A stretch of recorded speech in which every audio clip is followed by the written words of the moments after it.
papel do espiritismo tratar. Então, eles deixam a questão, eles deixam a resposta muito em aberto, né? Depois a gente vai ver na Gênesis Kardec comentando sobre isso.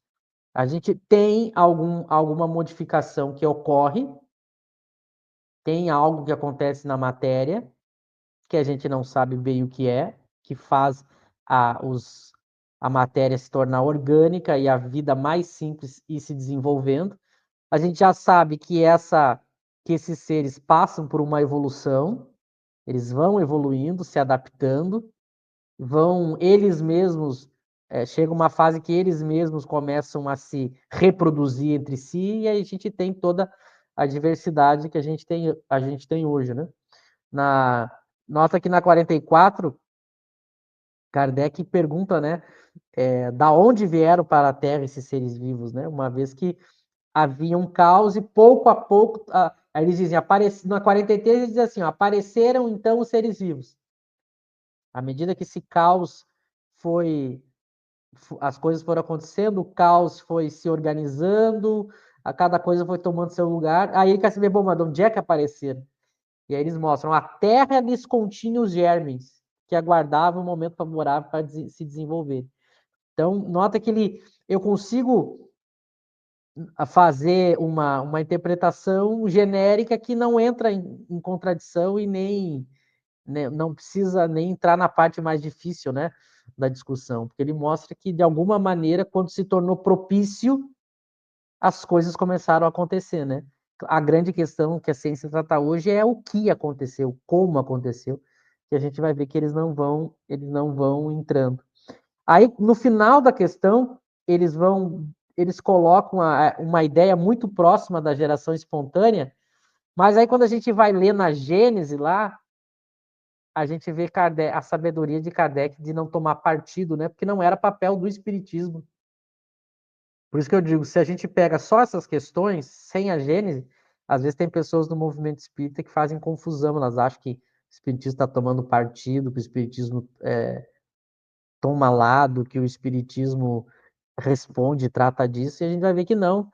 A gente já tem visto várias questões em que eles sempre tratam de forma genérica, não entram no detalhe, e esses textos que vêm depois ajudam a gente a ter essa clareza.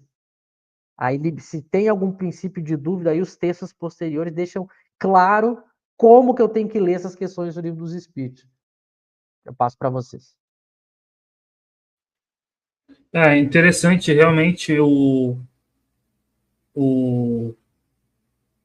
Kardec, os espíritos dão respostas genéricas, né, que eles não entram nos detalhes, né, uma resposta até mais filosófica, não entra nos detalhes que a ciência, a biologia, a bioquímica, enfim, vai responder.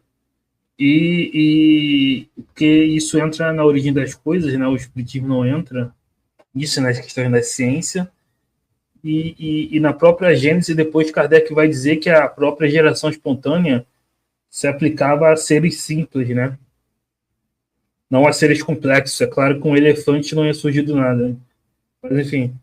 Mas olhando para o princípio, claro que em algum momento teve que surgir da matéria inorgânica, né? A matéria, a vida. Mas como isso aconteceu, até hoje a ciência tem mais facilidade de explicar a evolução do que explicar o como surgiu, né? Se foi por conta da eletricidade, se foi no fundo do mar, por conta da temperatura, enfim, não existe uma única hipótese. Entra na bioquímica, né? Enfim. E como o Michel falou, né? Nessa época, ainda da primeira para a segunda edição, houve a publicação do Origem das Espécies do Darwin, né? Então ainda se dava discutindo isso, né? No século XIX. E uma questão interessante, só uma curiosidade, né? Parceiro do Darwin, né? O Alfred Russel Wallace conheceu o espiritismo, né? E ele tinha algumas ideias de que de mediunidade, né? E de que o princípio inteligente afetava nessa origem e na evolução das espécies, né? Até por isso ele foi jogado meio para escanteio e apareceu mais o Darwin, porque o Alfred Russel Wallace, a academia via como que ia manchar a ideia da evolução, né? Enfim, porque se envolveu com um estudo de mediunidade, né? Enfim. Então, mas é isso, Kardec, de novo, a gente repete, né? São respostas genéricas e eles não entram nos detalhes, né?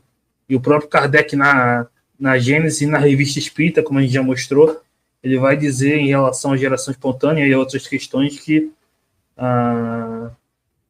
o Espiritismo não bate o martelo sobre essas questões, né? Porque o Espiritismo trata da sua própria área, né? Aí as outras questões vão ser tratadas pelas outras ciências que vão servir de controle, mas não ter autoridade sobre o Espiritismo, da mesma forma que o Espiritismo não tem autoridade sobre essas ciências, né?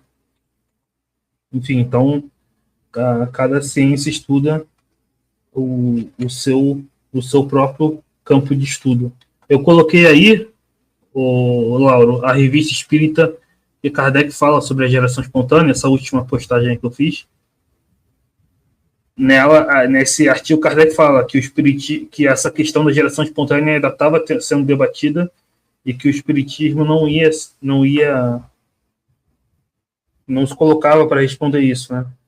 Para quem não sabe, a geração espontânea era essa ideia de que seres vivos ainda surgiam espontaneamente hoje, né? Então tinha aquela ideia das larvas que surgem na carne apodrecida, né? Pensava que surgia espontaneamente, mas depois tampou a carne e viu, não, era a mosca que ia lá e colocava o ovo, né, da larva. De qualquer modo, a geração espontânea ainda pode se aplicar, talvez, à origem, né? Em algum momento surgiu. Mas hoje em dia, a ideia é que a vida vem da vida. Mas, enfim, isso é um debate da biologia que, como eu coloquei aí nesse artigo da revista, Kardec falou que o espiritismo não ia bater o martelo em relação a isso, né? Ele fala lá que havia duas posições e que o espiritismo não ia se colocar nesse debate.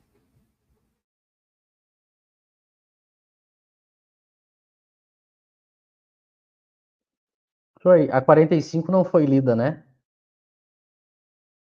Não, né? Agora é a 45. Então, onde estavam os elementos orgânicos antes da formação da Terra? Achavam-se, por assim dizer, em estado de fluido no espaço, no meio dos espíritos ou em outros planetas, à espera da criação da Terra para começar em existência nova em novo globo. Veja, de novo, eles colocam a questão muito parecido como eles sempre trataram a questão da matéria, né? Que é uma modificação do fluido, esse fluido se modifica a partir do momento que, quando chega a hora, as coisas aparecem, ou seja, elas vão passando por um processo que, quando dá a combinação certa, o efeito se dá. Então, vejam, é uma explicação muito simples e que não entra no detalhe, né? E ele usa como exemplo aqui é Kardec falando, né? A química nos mostra as moléculas dos corpos inorgânicos unindo-se para formarem cristais de uma regularidade constante, conforme cada espécie, desde que se encontrem nas condições requeridas. A menor perturbação nessas condições basta para impedir a reunião dos elementos, ou pelo menos para obstar a disposição regular que constitui o cristal. Por que não se daria o mesmo com os elementos orgânicos? Durante anos se conservam germes de plantas e de animais que não se desenvolvem senão a uma certa temperatura e em meio apropriado. Tem-se visto grãos de trigo germinarem depois de séculos. Há, pois, nessas sementes um princípio latente de vitalidade que apenas espera uma circunstância favorável para se desenvolver. O que diariamente ocorre debaixo das nossas vistas, por que não pode ter ocorrido desde a origem do globo terráqueo? A formação dos seres vivos, saindo eles do caos pela força mesmo da natureza, diminui de alguma coisa a grandeza de Deus? Longe disso. corresponde melhor à ideia que fazemos do seu poder a se exercer sobre a infinidade dos mundos por meio de leis eternas.